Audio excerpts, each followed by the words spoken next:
My mother-in-law, Claire Rogers, had taken a turn for the worse with her leukemia and slipped into a coma. The doctors said she needed a bone marrow transplant urgently. I called my husband, Martin Hughes, the hospital director who had access to the bone marrow registry. All he had to do was sign off on the match, and she would be saved. Martin answered right away and drove straight to the hospital without a second thought. However, halfway there, he got a mysterious call and vanished without a trace. I watched Claire Rogers' heart monitor grow weaker and weaker, frantically dialing Martin's number 99 times. On the 100th call, he finally picked up. My voice was shaking, panic bleeding through every word. "Martin, Mom needs the bone marrow transplant. You're the only one who can authorize the match. Please come back." All I heard was his quiet breathing on the other end. Before he could say anything, Waverly Tucker's voice cut through the silence. "Darling, thank you so much for doing my bone marrow transplant surgery. How about I repay you with my body?" My phone slipped from my hands and crashed to the floor. So that was where he had been all this time, performing surgery on Waverly. While I desperately needed him, he had abandoned his family to be with another woman. The lights above the ER suddenly went dark, and my heart sank right along with them into complete darkness. The doctor looked at me with regret written all over his face, shaking his head with a heavy sigh. "Without Dr. Hughes' signature, there's nothing we can do." The doctors all wore the same pitying expressions. They knew exactly where Martin Hughes, the only person who could authorize the bone marrow transplant, was. He was off keeping Waverly Tucker company. On the hospital bed, Claire Rogers lay pale and still, her brow furrowed in pain. However, I knew she was no longer hurting. My whole body trembled as I wiped away my tears and picked up my phone to call Martin again. Yet, all I got was that endless busy signal. As I stared at Claire, the woman who had raised me since I was a child, I could not hold back the sobs that tore through me. A sharp cramp twisted through my stomach, and I doubled over in agony on the floor. Through my blurred vision, I spotted the dark green antique locket clutched in Claire's hand. It had been the family heirloom given to me when I married into their family, and it had always been her favorite piece of jewelry. 2 days had passed by the time I finished arranging Claire's funeral, and now I held her small urn in my arms. The cold surface carried none of her warmth, and it hurt more than I could bear. The moment I got home, Martin finally called. "Stella Stern, what the hell have you been doing these past few days? Are you seriously giving me the silent treatment just because I didn't answer your calls?" I ran my fingers over the antique locket, my lips so dry and cracked that I could not form a single word. The verbal abuse from the other end of the line went on, and only after he had vented all his anger did his tone turn cold. "Waverly's been sick these past few days, so I've been taking care of her. I'll head back soon. Just keep an eye on Mom for now, okay?" But Claire was already gone. My heart felt like it was being stabbed with, yet my phone kept lighting up with taunting messages from Waverly. News of Martin saving Waverly's life in a critical moment was trending at the top of every social media platform, with people praising him endlessly for sacrificing his personal life for the greater good. The photos of him and Waverly together had the internet going wild. One comment read, "You two look perfect together. Have you considered making it official? Did you see how they kept sneaking glances at each other during the interview? They're such a perfect match." The fact that Martin had liked these comments made my numb heart ache all over again. Everyone thought Martin and Waverly were the perfect match, while I was just some distant relative who happened to live with the Hughes family. In truth, I was his wife. I was the one Claire had raised since I was a child. Just then, a gust of wind blew through the room and lifted the edge of an envelope among Claire's belongings. "Dearest Stella, I raised you from the time you were little, and our family has failed you. My final wish is that you find true happiness." I clutched the antique locket tightly as tears streamed down my face once more.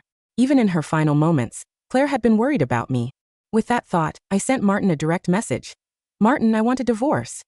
I contacted a lawyer immediately to draft the divorce papers, then started throwing away everything from our past together. Looking at that small urn, I broke down crying all over again. Claire, who had raised me from childhood, had taught me the heaviest lesson of all with her own life. My body could not take any more, and I collapsed onto the couch, falling into a deep sleep. In my dreams, I saw scenes from when Martin and I were children. Back then, we had been inseparable, and he used to say constantly that he could not wait to grow up so he could marry me. Claire watched us play with warm pride, her happiness shining through her smile. I held her tightly, tears falling without end. Even though it was just a dream, I wanted to see her a little longer. Suddenly, her hair turned white, and her expression twisted in agony. The happy moment vanished, replaced by the sharp smell of disinfectant from the morgue. "Mom," I jolted awake from the nightmare, my face already covered in tears. Outside the door, I heard footsteps approaching. "Oh, you're too good to me. I'm really not that sick, yet you're actually bringing me here, so you can personally take care of me. But you haven't told Stella yet. What if she finds out I'm staying here and gets upset?" "Don't worry about it, silly girl. I'll handle her. You can stay in my mom's bedroom for now." You're still recovering from your illness, so she won't make a fuss about it. The affection in Martin's voice made my blood run cold. I never could have imagined that while Claire's body was barely cold, he would still have the mind to flirt with Waverly. Claire must have known he had changed, which was probably why she was willing to let me go. I stood in the doorway with my hair disheveled, blocking Martin and Waverly from entering. Martin, what do you think you're doing? That's Mom's bedroom. The moment he saw me, Martin quickly released Waverly's hand, which had been intertwined with his. Waverly looked at me with a smile plastered across her face. Oh, isn't Mrs. Hughes Sr. in the hospital? How did you still find time to nap at home? Martin's expression immediately darkened. Stella, look at how pathetic your lies are. You used Mom as an excuse just to get me to come back. She raised you for nothing. The fact that those words came out of Martin's mouth was something I could barely believe. He would rather believe I was lying to him than accept that Claire had actually been critically ill. Looking at Waverly standing beside him, I covered my face and let out a bitter laugh. Perhaps noticing my bloodshot eyes, Martin's tone softened somewhat. Look, I know I've been too busy lately and haven't given you much attention. You've seen me now, so you can go to the hospital. As for Mom, I'm planning to move her to a nursing home soon anyway. The room will be empty, so we might as well let Waverly stay there for a while. My voice choked with tears as I spoke for Claire's sake. Martin, get out. Don't let Waverly dirty Mom's room. Is she staying here? Not in your wildest dreams. Waverly's eyes held a mocking glint, though her tone pretended to be pitiful. If Stella doesn't like me, then forget it. She's probably still mad that you didn't rush back when Mrs. Hughes Sr. was hospitalized the other day. I'm so sorry, Stella. It's all my fault. I shouldn't have gotten sick, then Martin could have made it back in time. As she spoke, she lifted her chin like some kind of victor. Martin immediately jumped to her defense. Waverly doesn't know anyone in this city except me. If I don't help her out as a fellow hometown friend, what's she supposed to do? Can you stop being so petty? Besides, we're just colleagues. I'm the director, and she's an intern nurse. What could possibly happen between us?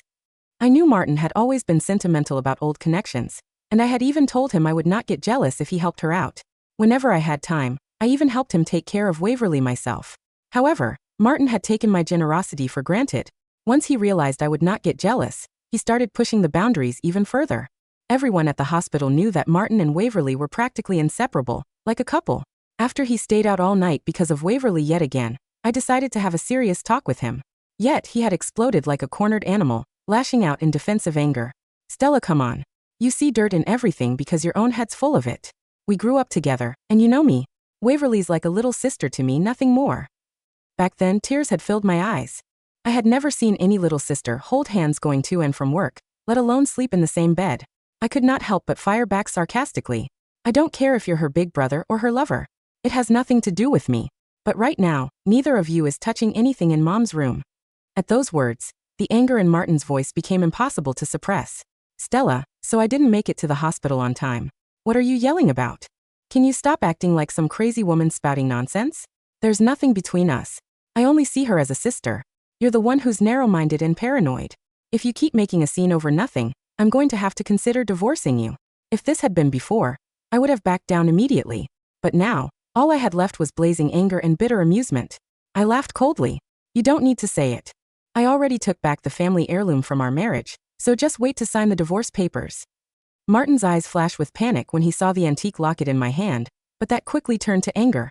Stella, using Mom to trick me wasn't enough. Now you're trying to threaten me with divorce. The warm touch of the antique locket felt just like Claire holding my hand, making my eyes well up with tears. Martin, do you still think I'm lying to you even now? In 7 years of marriage, have I ever neglected Mom once? But ever since Waverly came back, you stopped caring about anything at home. Am I the one lying? You were the one who begged to marry me back then, and now you think I'm threatening you with our marriage? Everyone can see how close you and Waverly have gotten. I don't believe you haven't heard the gossip. Forget it. I'm exhausted. Just go. I want to spend some time with Mom. Martin's face went pale, and his eyes filled with nervous tension as he looked at me. Stella, you need to tell me. What happened to Mom? Martin grabbed me roughly by the collar. His eyes were bloodshot with rage. Stella, Mom has treated you better than her own flesh and blood all these years. If you keep spouting nonsense, I'll rip your mouth apart. Looking at Claire's belongings scattered across the living room, my heart filled with sorrow. Even now, Martin still had not realized she was dead. I wanted to tell Martin that Claire died because of him. Yet, before I could speak, he violently snatched the locket from my hand and roared furiously. I'll teach you to run your mouth. You want a divorce? Fine, I'll give you one. With that, he slammed the antique locket onto the floor, smashing it to pieces. The shards from the shattered locket grazed my cheek and cut through my already broken heart. I frantically dropped to my knees, carefully picking up the fragments from the floor. Waverly hid behind him with a gloating expression, though her words came out in a pitiful tone. Martin, this is all my fault.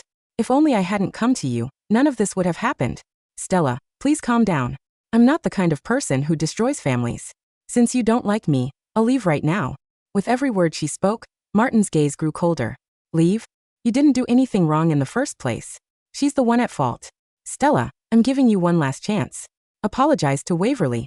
My palms were covered in blood from the fragments cutting into my skin. Red drops bloomed across my skin, but they were nothing compared to the pain in my chest. Me? Apologize? Why should I apologize? Isn't it true that Mom died because you insisted on taking care of Waverly instead? Before I could finish, Waverly bit her lip, putting on her innocent act. Stella, I'll leave right now. You don't need to be so passive-aggressive. Martin grabbed her wrist and bellowed, Stella, don't force me to divorce you. At those words, I slapped Martin hard across the face. You think you have the right to bring up divorce? I already sent you the papers. I'm the one divorcing you. Martin clutched his reddening cheek, his eyes watching me warily as he quietly positioned Waverly behind him for protection. Stella, calm down. Waverly just recovered from a serious illness. If you scare her, I won't let you get away with it. I cut him off coldly. She's got you, the hospital director who sacrifices his own family for the greater good. When someone has a man who'll defend her even when his own mother is dying, how would I dare provoke her? Martin realized I was talking about the interview that had gone viral, and he relaxed a bit. Stella, if you're jealous, just say so. There's no need to make such a scene. I know I've been neglecting you lately, so let me. He knew perfectly well that what bothered me was not just his ambiguous relationship with Waverly, but also his dismissive attitude toward Claire. Yet he was deliberately downplaying it.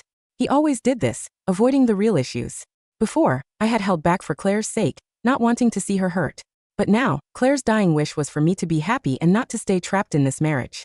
With that thought, I shook my head and interrupted him. You two can get married and have kids for all I care. It's got nothing to do with me anymore. But this room belonged to Mom, and if you dare touch it, I'll fight you both to the death. For the first time, Martin saw clear disgust in my eyes, and he backed down, lowering his stance. Stella, you've worked hard taking care of Mom lately. Let's go visit her together. My eyes immediately burned hot with tears.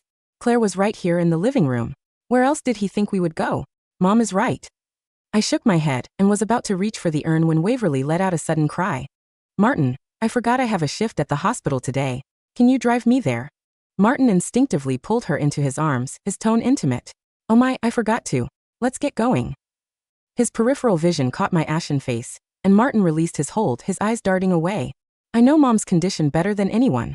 Once I finish with my other patients, I'll arrange for her bone marrow transplant.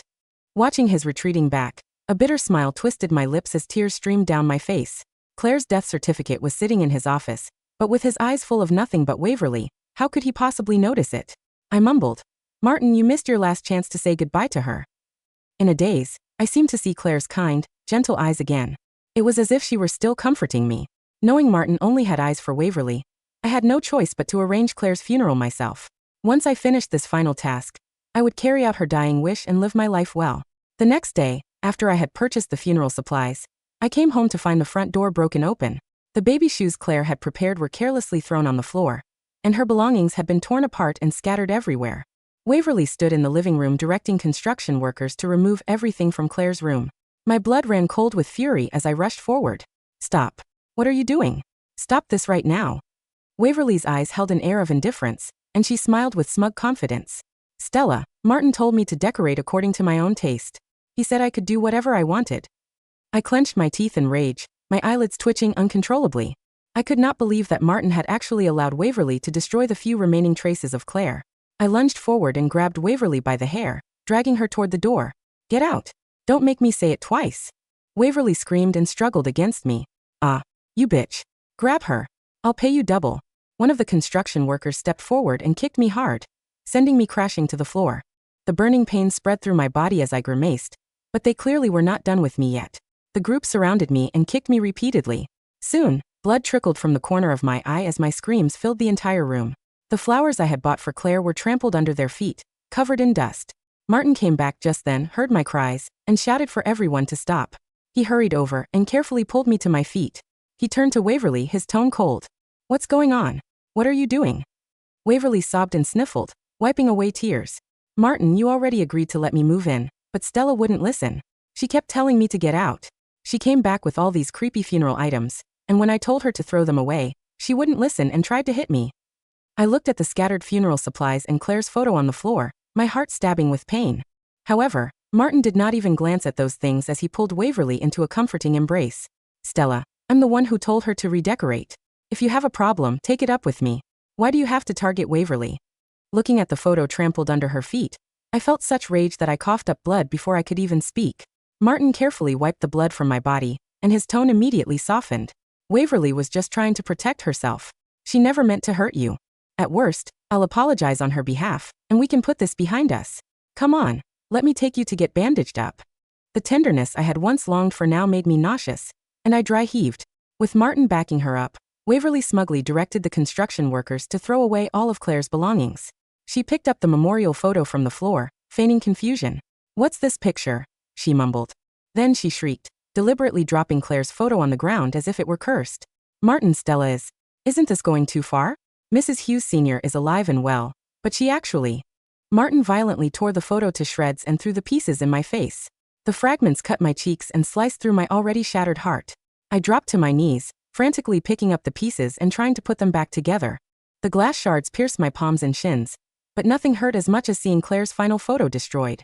I lifted my head with difficulty, just in time to see Martin holding Claire's urn, examining it from all angles. Martin, Stella's been acting so strange these past few days. Getting all this stuff. Isn't she just cursing Mrs. Hughes Sr.?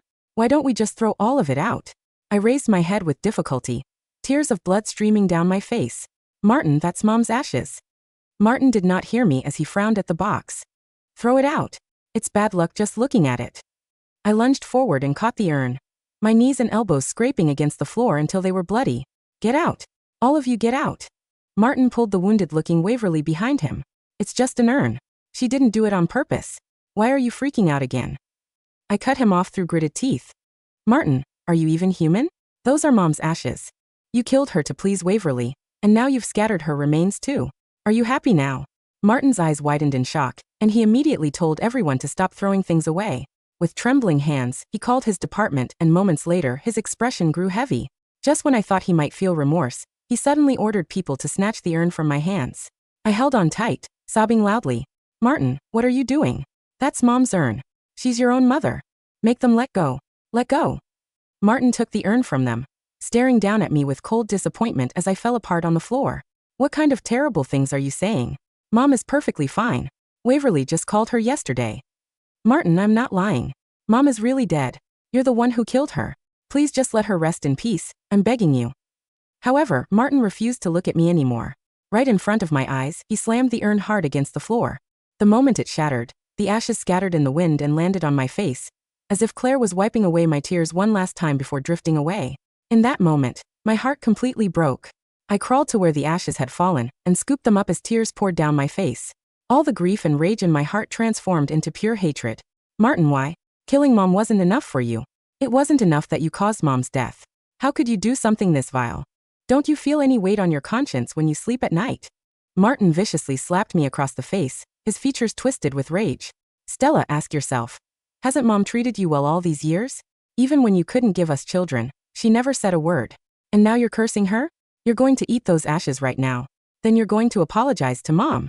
Or else don't blame me for divorcing you. He shouted. Eat them. Eat them now. Just as Martin was losing his patience, his phone rang. He answered it irritably, and I heard a panicked voice on the other end. We found it, Dr. Hughes. Mrs. Hughes Sr. passed away a week ago. The silence that followed the word, passed away, was not a normal silence. It was a cold, suffocating vacuum that seemed to suck the oxygen directly out of the living room. Martin's phone slipped from his fingers, hitting the hardwood floor with a dull, plastic clatter. It rolled once, then lay still beside a pile of shattered porcelain, the remains of his mother's urn. He stood frozen, his hands still suspended in the air, his fingers curled as if he were still holding the receiver. His face, usually a mask of calm, professional authority, went entirely pale, the color draining from his cheeks, until his skin resembled the gray ash scattered across the floor. No. Martin whispered, his voice thin and raspy. No, that's impossible. The medical director. He's mistaken. I talked to her. Waverly said she spoke to her yesterday. I didn't speak to her, Martin. Waverly let out a sudden, sharp shriek, her innocent, victim-like expression completely vanishing as she took a frantic step backward, her high heels catching on the corner of the rug. I thought she was fine. You told me her surgery was scheduled for next week. I was just trying to keep you from worrying. She looked at the shattered urn, then at the gray dust clinging to my face and my blood-stained hands, and a look of pure, unadulterated terror crossed her eyes. She knew that the little sister act had finally reached its limit. I didn't scream. I didn't yell. I knelt in the center of the ruins, my hands clawing at the gray dust on the floor, carefully scooping up the ashes of the woman who had raised me. My palms were raw, sliced open by the glass shards of the memorial photo Martin had torn to pieces, but I didn't feel the pain. Stella. Martin dropped to his knees beside me, his hands reaching out to touch my shoulder. His fingers were shaking violently, his voice cracking with a panic that went far deeper than his anger. Stella, please, is it true? Mom, is she really? I slowly turned my head to look at him. My eyes were bloodshot, tears of blood and ash leaving dark, dirty tracks down my cheeks. I didn't look at his handsome face, or the white coat he wore with so much pride. I looked at his hands, the hands that had held Waverly's, the hands that had thrown my mother's ashes onto the floor, the hands that had just slapped me across the face. Don't touch me, Martin, I said, my voice completely flat, completely empty. Your hands, they smell of Waverly. They'll dirty my mother's ashes. Stella. I'm sorry. I didn't know. Martin sobbed, his head hitting the floorboards as he wailed, his tears mixing with the gray dust on the wood. I thought you were lying. You always complained about her when I was at the office. I thought you were just jealous. I never complained about her, Martin, I said, my voice dropping to a low, clear whisper. I complained about you. I complained that you had forgotten how to be her son. I stood up, my knees covered in blood and gray ash, my hand holding the gold-embroidered silk pouch where I had managed to gather the remaining pieces of the locket. But it's too late now, I said. The ledger is settled. The office of Grant & Associates was located on the 45th floor of a sapphire glass tower in downtown Manhattan. Mr. Grant, my father's former estate lawyer and a man who had spent 30 years managing the Rogers Foundation, sat behind his desk. On the table in front of him sat the clinical records of the provincial hospital and the bank transfer history of the Hughes family. The Rogers Foundation, Grant said, his finger tapping the paper. Your mother-in-law, Claire Rogers, was the sole trustee of the foundation's capital. It was her family's land that the provincial hospital was built on 40 years ago. According to her will, the entire estate, including the land lease and the hospital's primary endowment, has been legally transferred to you, Stella. I sat across from him, my face pale, a clean, white linen bandage wrapped around my palms where the glass had cut me. I wore a simple, dark wool coat, my grandfather's emerald ring, the only heirloom Martin hadn't managed to destroy, gleaming coldly on my finger. And the bone marrow registry? I asked, my voice flat. The registry, Grant said, sliding a document toward me, shows that the matched donor's file was ready on October 12th. All Dr. Hughes had to do was sign the authorization. But because he was in the private VIP operating room, performing a cosmetic-grade cell therapy transplant on Waverly Tucker. He paused, his eyes narrowing behind his glasses. He deliberately delayed the signature. The hospital logs show that he signed the authorization exactly 12 hours after Claire Rogers' heart had already stopped. He did it to cover his tracks, so that the clinical audit wouldn't show he had abandoned a critical patient. It's a crime, I said. It is first-degree medical negligence and fiduciary fraud, Grant confirmed, his lips curling into a cold, sharp smile. And because the Rogers Foundation has the legal right to terminate the hospital's land lease in the event of gross administrative misconduct, we have the power to shut down his entire department by Friday. He looked at my face, the bruises on my cheeks, the dark circles under my eyes. From a week of sleepless nights. What do you want to do, Stella? File the petition, I said. Unwind the investments. And the divorce make sure he leaves with nothing but the clothes on his back. By Monday morning, the provincial hospital was in chaos. Martin sat in his private office, his head resting on his desk, his fingers clutching a half-empty cup of cold coffee. He hadn't slept in 72 hours. The apartment had become stifling. Waverly had tried to move her things into Claire's room, but the private security guards Mr. Grant had hired had blocked the entrance, leaving her luggage in the rain-slicked courtyard. Martin! Waverly cried, rushing into his office without a knock, her face pale, her hair messy. The bank. They've frozen my personal accounts. The $500,000 deposit you made for my recovery therapy, they said it was disputed marital property. Martin didn't look up. Leave me alone, Waverly. No. You can't do this to me, she screamed, grabbing his shoulders and shaking him. You promised you'd take care of me. You said you'd divorce Stella and marry me. The divorce, a cold, clear voice echoed from the doorway, has already been approved by the court, Miss Tucker. The double doors of the office were pushed open. I walked inside. I wore a bespoke, dark gray wool suit, my posture straight, my chin raised, and the tired, hesitant look of the relative who lived with them was completely gone. Behind me stood Mr. Grant, flanked by the hospital's chief administrator, Dr. Collins, and 2 federal marshals carrying warrants. Stella. Martin's voice was a hoarse whisper. He stood up from his chair, his hands shaking as he looked at my suit, my ring, and the documents Grant was holding. Dr. Hughes, Collins said, his voice level and entirely devoid of warmth. The medical board has completed its investigation into your conduct. Your medical license has been suspended indefinitely for gross clinical negligence and conflict of interest violations. No. Collins, please, Martin gasped, his knees buckling as he grabbed the edge of his desk. My mother. It was a misunderstanding.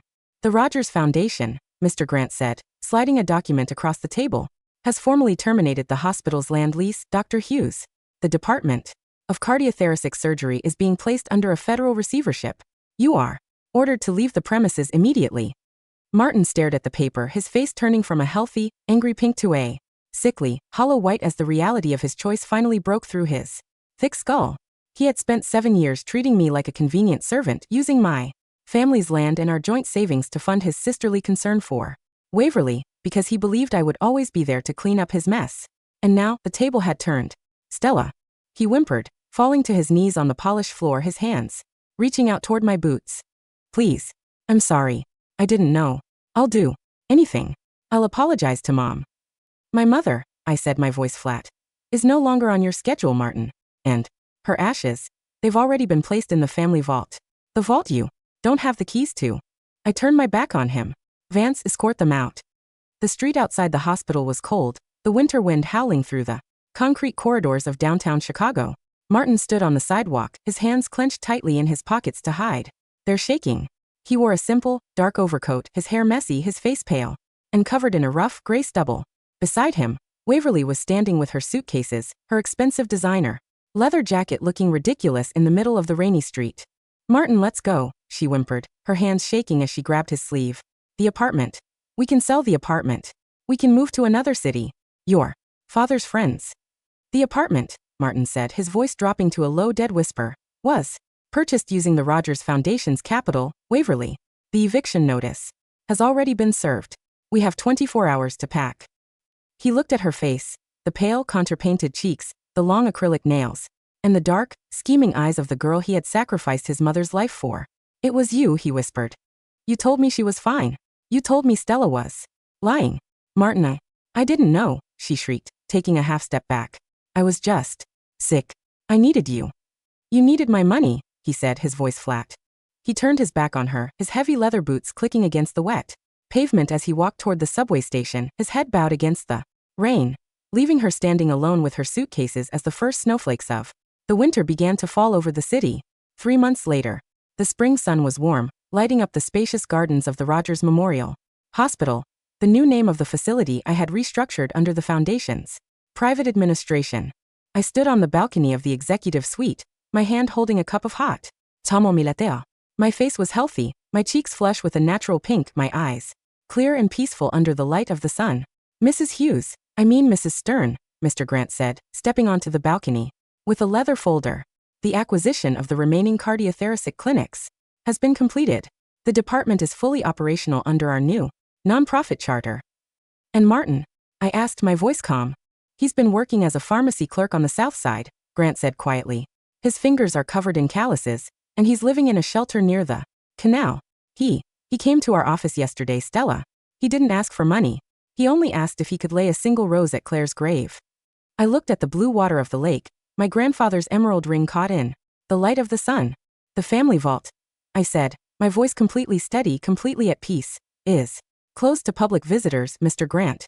And Martin Hughes is a public visitor. I turned back to my office, the gold letters on the door shining under the sun. Stella Stern, chairman of the Rogers Foundation. The 6 years of darkness were over. The broken locket was gone. And as I sat down in my high-backed leather chair, looking out over the city that was, finally, completely mine. I knew that the servant had left the stage, and the true sovereign of the boardroom had finally come home.